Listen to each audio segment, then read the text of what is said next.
میں شہادت ہے علی ابن ابی طالب جانتے ہو زہرا کے لاشے پہ کیسے پہنچے تھے؟ جب حسن و حسین نے بتایا نا کہ لقد ماتت امنا، ہماری ماں مر گئی ہے، اسما بنت امیس سے آ کے کہا تھا کہ ہم اپنی ماں کے پاس جانا چاہتے ہیں۔ اسما نے کہا پہلے کھانا کھا لو۔ کہا آپ نے کبھی دیکھا ہم نے اپنی ماں کے بغیر کھانا کھایا ہو؟ آئی اسما بنت امیس بچوں کو لے کر، بیوی دنیا سے جا چکی تھی، بچے آئے علی ابن ابی طالب کے پاس، میرے سینے میں دم نہیں رہا، بالکل آپ رونا۔ آیت اللہ وحید خراسانی کہتے ہیں جیسے ہی علی نے شہادت کی خبر سنی، علی اٹھے، گرے، پھر چلے، پھر گرے، پھر دائیں گرے، بائیں گرے، یعنی علی زہرا تک ایسے پہنچے جیسے حسین اکبر کے لاشے تک پہنچے تھے۔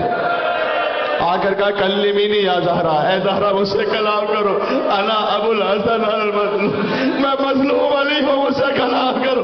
بیوی نے آنکھیں کھولی، کہا یا ابو الحسن، خدا نے مجھے آپ کے ثبوت کیا تاکہ دنیا اور آخرت میں آپ کی زوجہ بن کر رہوں۔ زہرا شرمندہ ہے کہ آپ کی زیادہ عرصے خدمت نہیں کر پائی، میرے بعد دوسرا ازدواج کیجیے گا تاکہ میرے بچوں کو ماں کی کمی محسوس نہ ہو۔ اور یا علی حنتنی وکفنی ودفنی باللیل، مجھے رات میں دفن کرنا، رات میں ان لوگوں کو شرکت کی اجازت نہ دینا جنہوں نے فاطمہ کو ناراض کیا ہے۔ یہ کہہ کر سیدہ کی آنکھیں بند ہو گئی کہ میری اولاد کو میرا سلام کہنا جو قیامت تک آنے والی ہے۔ یہ کہہ کر زہرا نے پردہ فرما لیا۔ علی بچوں سے کہتے تھے آہستہ رو، مدینے والوں کو خبر نہ ہونے پر، لیکن یہ تسلی دینا اور ہے، سکینہ کو تماچے مارے جاتے تھے یہ حسین کا مقدر تھا، وہ سکینہ کا مقدر تھا۔ ابو ذر کے گھر پر بھی گئے حسن اور حسین خاموشی سے، سلمان کے گھر پر بھی گئے اور دق الباب کیا۔ سلمان باہر آئے، کہا اے سلمان ہماری ماں مر گئی ہے، بابا نے بلایا ہے، آؤ چلو۔ خاموشی سے آئے۔ اچھا آپ ہر گھر میں میت ہوئی ہے کوئی نہ کوئی، کبھی ہوتا ہے آپ غسل و کفن میں بہت مصروف ہوتے ہیں تو اندر سے رونا بھی چاہتے ہیں نا، اندر گھٹ جاتے ہیں، آنسو خشک ہو چکے، آنسو پورے نہیں آ رہے ہوتے، لیکن جب اچانک آپ کسی بڑے قریبی کو دیکھیں اپنے، اس سے سینے لگ کر بڑے بھاڑے مار مار کر روتے ہیں۔ علی غسل و کفن میں مصروف تھے، بچوں کو چپ کروا رہے تھے، دور سے سلمان کو آتے ہوئے دیکھا، علی کھڑے ہوئے سلمان کے گلے لگ کر علی نے کہا سلمان زہرا گزر گئی، تاڑے مار مار کر علی نے رونا شروع کیا سلمان کچھ یاد ہے تم زہرا کے ناکے کی مہار پکڑ کر میرے گھر لے کر آئے تھے جب زہرا رخصت ہوئی تھی، آج چلو تابوت اٹھانا ہے زہرا کا۔ بس میں نے زحمتی بات ختم کرنے لگا ہوں۔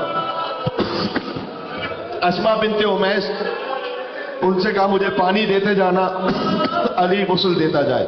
اسما سے کہا رونا نہیں، صرف پانی دینا مجھے۔ اسما کا بیان ہے علی چیخ مار کر روئے دفعتاً۔ میں نے کہا مولا آپ تو ہمیں رونے سے منع کر رہے تھے۔ کہا رائے تو سواد علی وجہ فاطمہ، جو عربی سمجھ لیتے میں تاریخ سے پڑھ رہا ہوں۔ کہا میں نے فاطمہ کے چہرے پر سیاہ نشان دیکھا، وہ احمرار عینہا، سیدہ کی آنکھوں کو سرخ دیکھا، لہذا علی ضبط نہیں کرتا۔ علی نے جنازہ تیار کیا، کہا بچوں آؤ ماں سے آخری ودا کر لو۔ زینب آگے بڑھی، ام کلثوم آگے بڑھی، حسن آگے بڑھے۔ حسین اپنے چہرے کو ماں کے تلووں سے لگاتے تھے، کہتے تھے واہ غربتا، اماں آج حسین بہت غریب ہو گیا، اماں آپ جب تک مجھے خود نہ بلائیں گے، اماں یہ کہنا تھا بندے کفن ٹوٹے، فاطمہ کے ہاتھ باہر آئے، حسین کو سینے سے لگایا، اے میرے لال میرے سامنے غربت کا ذکر نہ کر۔ آسمان سے ملائکہ آئے کہ اے علی حسین کو ماں سے جدا کر دے، ملائکہ میں کوہرام بپا ہے۔ علی آگے بڑھے، آخری جملہ ماتم کرنا، حسین کو جدا کیا، بہت پیار سے جدا کیا ہوگا، سکینہ باپ کے لاشے سے شمر نے تماچے مار کر جدا